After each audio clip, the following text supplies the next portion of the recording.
เอาละฮะสวัสดีท่านผู้ชมกันด้วยนะ วันนี้เราจะมาดูเสียงเอฟเฟกต์กันนะเอฟเฟกต์ทำไมต้องพูดชัดด้วยก็ไม่รู้นะเดี๋ยวไปดูกัน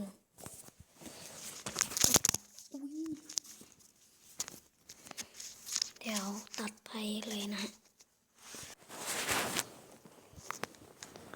โอเคฮะมันได้จากนี่ฮะ YouTube ไอ้นี่ผมปิดกล้องเว็บแคมนะมันได้จาก YouTube powerdirector อันนี้ผมใช้เป็นไม่ใช่ของแท้นะของแท้ต้องซื้อนะ200 บาทใครมีตังค์ซื้อก็ซื้อเอาฮะแต่ว่าไม่รู้ทำยังไงมันถึงได้ฟรีนี่เพิ่งอัปโหลดวิดีโอวันนี้ผมจะมาพูดเรื่อง Sound Effect นะฮะกดไปตรงนี้นะนี่ฮะ Gaming Sound Effect นี่ฮะกดไปเลยฮะเขา Gaming Sound Effect คือเขาจะแคสแต่เสียงเอฟเฟกต์นะนี่ฮะสมมุติคุณจะเอาวันนี้นะ Gaming Sound Effect Punch นี่ก็เลือกเลยนะนี่ฮะ Punch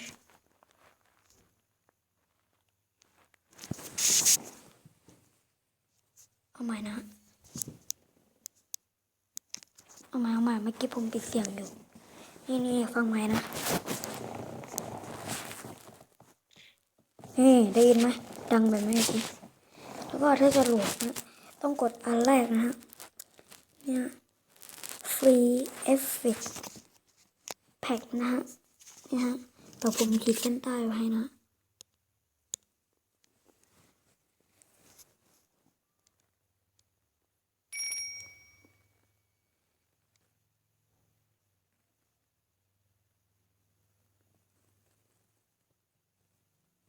นี่ฮะตรงนี้ฮะนี่ฮะโอเคฮะ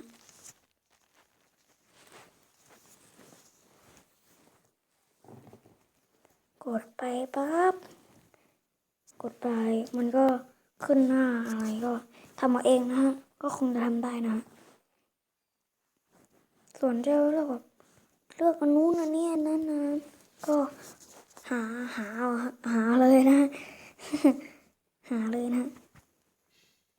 นี่ฮะเซอร์ไพรส์นี่ฮะโหลดอันนี้นะฮะโหลดอันนี้มันจะได้ทั้งหมดเลยนะฮะไม่ใช่แบบว่าแบบถ้าเราไปกดทำปั๊บเราไปกดทำแล้วมันจะขึ้นเป็นแบบนี้นะฮะใน power director นะไม่ใช่ว่าแบบขึ้นเป็นซัสเพรสนี่แหละฮะแบบนี้หมดเลยนะไม่ใช่นะฮะมันจะโหลดให้ทีละอย่างนะฮะโหลดไปเลือกโหลดเอาเลยนะฮะ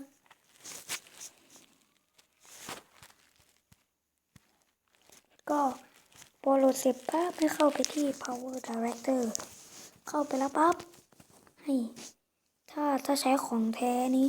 มันจะแตกต่างกับของผมนะก็กดไปตรงนี้เลยฮะนี่ฮะกดไปเลยก็เขียนอะไรก็ได้หรือว่าไม่เขียนก็ได้นะอันนี้คืออะไรก็ไม่รู้นะฮะเนี่ยไปรู้เอาเองแล้วกันนะจะเขียนอะไรก็ได้เขียนบลาก็ได้ผมไม่เขียนดีกว่านะฮะ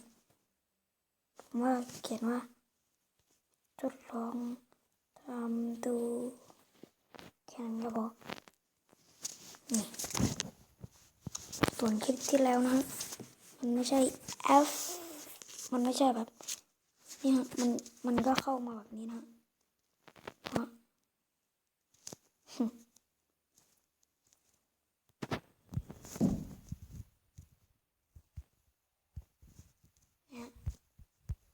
นี่ฮะดูฮะ อันที่โหลดมาเมื่อกี้นะฮะจำชื่อไว้นะ Suspress เนี่ยฮะถ้าของคุณแบบเลือกวิดีโอไปแล้วปั๊บแบบเลือกวิดีโอไปปั๊บแล้วถ้าจะกดต้องกดที่รูปบวกนะฮะแล้วก็กดไปเลยฮะที่รูปบวกปั๊บกดที่ตัวเพลงก็ได้นะกดที่ตัวเอฟเฟกต์นะฮะกดไปปั๊บ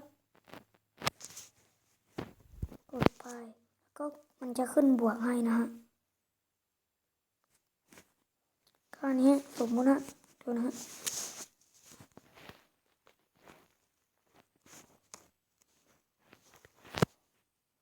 สมมุติแบบว่า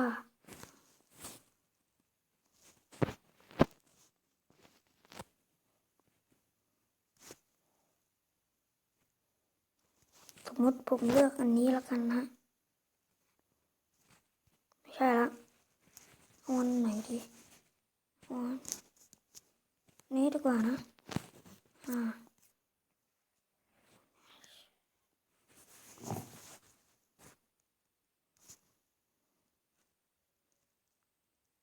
นี่สมมติผมเอาอันนี้นะกดไปปั๊บแล้วก็กดข้างล่างนะที่รูปภาพตรงนี้นะไม่ใช่รูปภาพสิ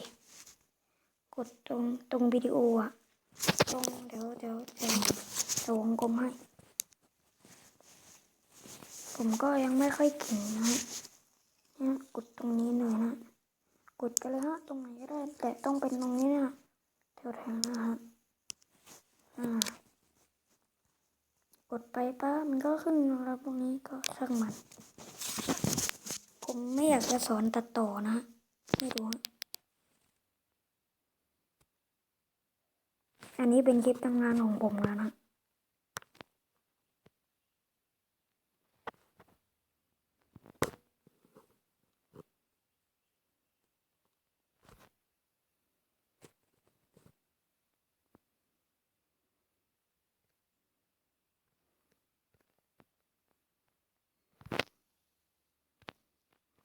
สมมติผมอยากเลือกฉากนี้นะกดไปที่เสียงเพลงนะ Gaming Sound Effect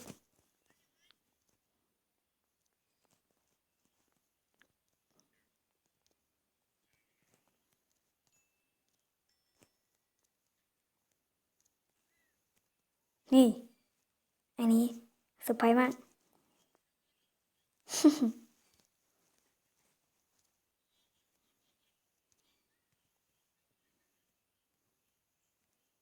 นี่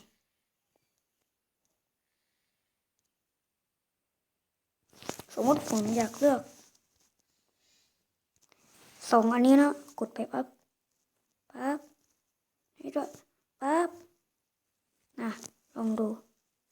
ผมจะลองดูนะ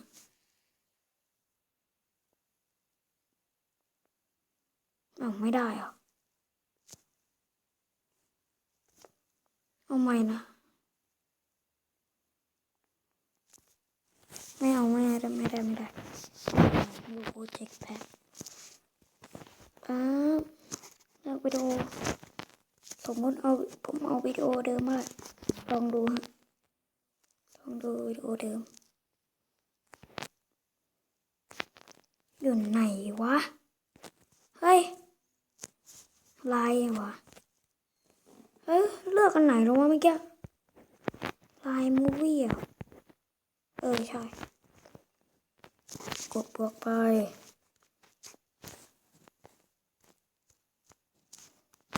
ปั๊บเพิ่มไป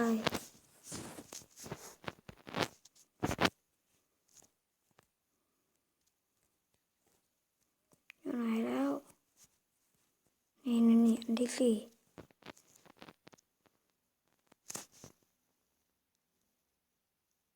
โอเคก็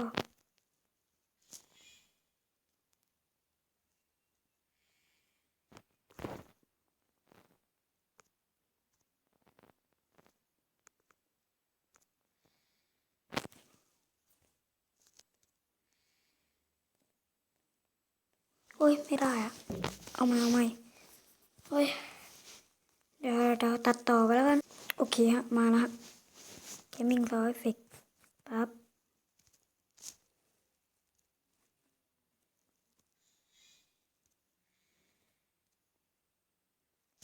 ตรงอันนี้ใส่ไปครับ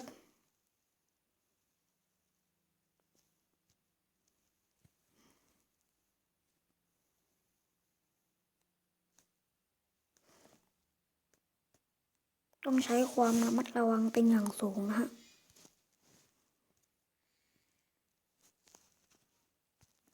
ไปปั๊บละไปลองดูสิก็คร่าวๆแค่นี้นะ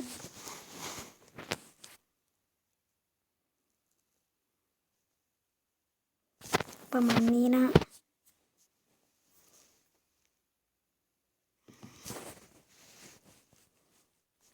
ประมาณนี้นะเอาละขอจบคลิปเพียงเท่านี้สวัสดีค่ะพูดเหมือนตุ๊ดเลยบ๊ายบายสวัสดีครับ